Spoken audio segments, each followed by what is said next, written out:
leg helps me to walk. Here's my knee. My knee helps me to bend my feet. And here's my lower leg. My lower leg also helps me to walk. And here's my feet. My feet and my foot. My foot helps me to step. And here's my toes. My toes protect my toes.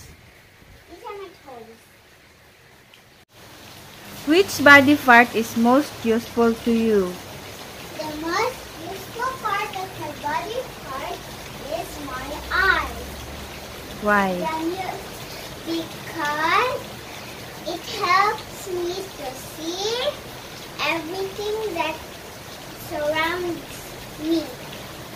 How do your different body parts help you? My different body parts help me to do everything I want to do. Thank you for watching. That's all for today. Bye-bye.